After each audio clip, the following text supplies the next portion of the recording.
bonjour ou bonsoir. Suite de notre travail sur la Kundalini, sur l'éveil de la connaissance.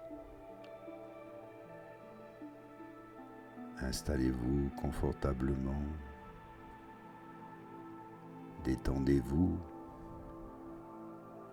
et prenez la position du lotus. Si vous êtes assis ou assise, placez les deux pieds bien au sol. Alignez le tronc, la colonne vertébrale. Dans la position du lotus, votre premier chakra est déjà au contact du sol, de la terre. Et respirez dans chacun de vos chakras en faisant monter l'énergie de la terre vers la couronne, puis de la couronne vers la terre. Continuez votre respiration. Et en fin de vidéo, n'oubliez pas de vous abonner, de mettre un commentaire, de partager pour que beaucoup plus de personnes pourront être informées. Car vous le savez, maintenant, il est important de méditer.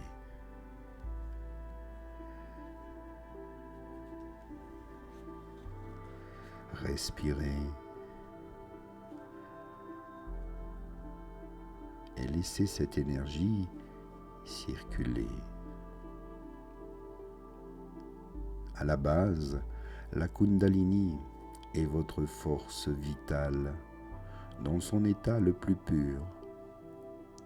Ce n'est pas votre personnalité, ni vos pensées, ni vos habitudes.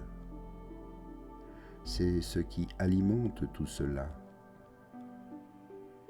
Elle se trouve enroulée à la base de votre colonne vertébrale à un endroit appelé chakra mudra, la racine. C'est un symbole pour beaucoup.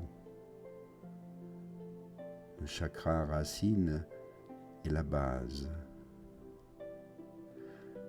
C'est aussi un code anatomique et spirituel. La Kundalini est là, elle attend. Elle est tissée dans votre système nerveux et vos réponses endocriniennes, silencieuses mais prêtes. Et lorsqu'elle s'éveille, elle se met en mouvement, pas de manière aléatoire ou chaotique, mais à travers l'architecture subtile de votre corps, activant toutes les parties de vous-même qui étaient endormies. Votre intuition, votre perception, vos émotions, votre mémoire, voire votre biologie. Et c'est là que cela peut être bien entendu dangereux, non pas parce que la Kundalini elle-même est un danger, mais ce que nous ont appris à croire les institutions à son sujet. Car dans une grande partie de l'Occident moderne, la Kundalini est présentée comme un produit. Vous la voyez parfois sur la couverture des magazines, dans des ateliers promettant l'illumination instantanée, dans des cours qui prétendent que vous vous sentirez activé en un seul week-end. Mais ce n'est pas là de l'éveil, c'est une performance. Le véritable éveil de la Kundalini n'est pas un moment culminant, c'est un processus. Et souvent ce n'est pas très glamour, il n'est pas toujours propre, ni commercialisable, ni instantanément stable. Car le véritable éveil signifie être aussi secoué, déchiré. Il signifie l'effondrement de tout ce qui est faux. Il signifie abandonner l'image que vous avez soigneusement construite de vous-même, de ce que vous pensez être, ce que vous croyez et même ce que vous craignez. C'est ce que fait la Kundalini. C'est pour ça qu'elle peut paraître dangereuse, car elle brise l'illusion de qui vous étiez afin de révéler qui vous avez toujours été en réalité. Ce n'est pas une vague d'euphorie ou un état mystique. Bien sûr, ces choses peuvent se produire en cours de route, mais ce n'est pas le but. La Kundalini n'est pas là pour vous divertir, elle est là pour vous transformer, et la transformation est rarement confortable. Cette énergie mettra tout à nu votre douleur, vos traumatismes, vos attachements, votre ego. C'est pourquoi elle a été protégée dans les traditions sacrées avec une telle discipline. Car elle n'a jamais été destinée à être commercialisée à grande échelle. Elle était destinée à être respectée. Elle n'est pas réservée qu'aux moines ou aux gourous. Elle est destinée à toute personne dotée d'un système nerveux et d'une âme. Mais elle exige de vous quelque chose que peu de gens sont prêts à donner.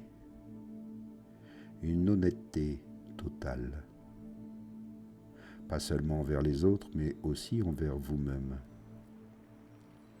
Car cette énergie ne répond pas à la performance ou à une spiritualité basée sur la performance.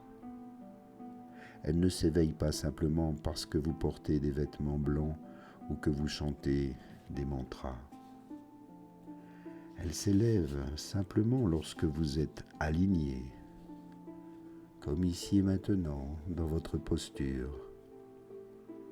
Elle s'élève lorsque votre monde intérieur devient calme et stable, avec un esprit ouvert. Elle s'élève lorsque le bruit de votre vie ne couvre plus le signal de votre vérité. La Kundalini n'est pas un raccourci, ce n'est pas un détour pour atteindre la sagesse. C'est plutôt une voie rapide vers tout ce que vous avez évité jusqu'à présent. C'est pourquoi les personnes qui s'éveillent prématurément ou sans accompagnement ressentent souvent de la confusion, un chaos émotionnel ou un malaise physique. Ce n'est pas parce que la Kundalini est dangereuse, c'est parce qu'elle amplifie tout ce qui n'a pas encore été guéri. Elle ne vous laisse pas vous cacher. Et si vous vous cachez depuis longtemps, cette exposition peut ressembler à une tempête. Mais cette tempête est sacrée. Elle ouvre la voie à quelque chose de réel. Car lorsque la Kundalini s'éveille, elle ne change pas seulement ce que vous ressentez, elle remodèle votre façon de vivre. Elle exige votre présence. Elle réécrit votre relation avec votre corps, vos pensées et vos choix. Et elle brûle toutes les illusions. Et ce qui reste n'est pas une version éclairée et flottante de vous-même, c'est le vrai vous, éveillé, incarné et pleinement vivant. Il existe un mythe selon lequel l'éveil de la Kundalini est comme allumer un interrupteur, un moment soudain de bonheur, d'extase et d'illumination.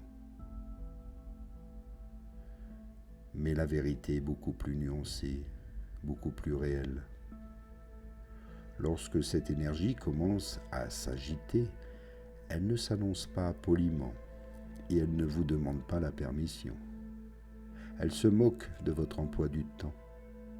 Elle se déplace par vagues puissantes, imprévisibles et profondément intelligentes. Et lorsqu'elle le fait, votre corps devient à la fois un temple, mais aussi un champ de bataille. Et certaines personnes ressentent une chaleur intense qui monte le long de la colonne vertébrale, comme si tout leur squelette, leurs os brillaient de l'intérieur. D'autres, eux, tremblent de manière incontrôlable, des spasmes, non pas par peur, mais à cause d'un courant trop puissant pour être réprimé. Vous pouvez ressentir une pression au niveau du front, des picotements étranges dans les membres ou une soudaine vague d'émotion qui surgit de nulle part. Vous pouvez pleurer, rire, trembler, s'effondrer même par terre dans un état d'immobilité. Ce ne sont pas des symptômes de folie, ce sont des signes que quelque chose de plus profond est en train de se réveiller. La Kundalini ne s'éveille pas par la logique, elle s'éveille parce que vous vous abandonnez à cette énergie. C'est pourquoi ce processus peut être si difficile à affronter, parce que l'abandon est terrifiant pour l'ego. C'est la mort du contrôle, de la certitude, de toutes les étiquettes et les histoires dont vous vous êtes entouré pour vous sentir en sécurité. Lorsque la Kundalini commence à bouger, elle se moque de qui vous pensez être. Elle ne s'intéresse qu'à ce qui est réel. Elle fait remonter vos ombres à la surface. Les chagrins non guéris, la honte enfouie, les croyances dont vous vous êtes affranchi, mais que vous n'avez jamais remis en question. Tout cela remonte à la surface. C'est ce à quoi la plupart des gens ne s'attendent pas. Ils viennent chercher des feux d'artifice cosmiques et se retrouvent submergés par un flot d'émotions, souvent refoulées. C'est là que réside la véritable initiation. L'éveil de la Kundalini n'est pas toujours agréable. Elle révèle en vous bien des choses, elle vous secoue, elle est là pour vous éveiller et affronter vos démons, pour trouver enfin la paix, la joie.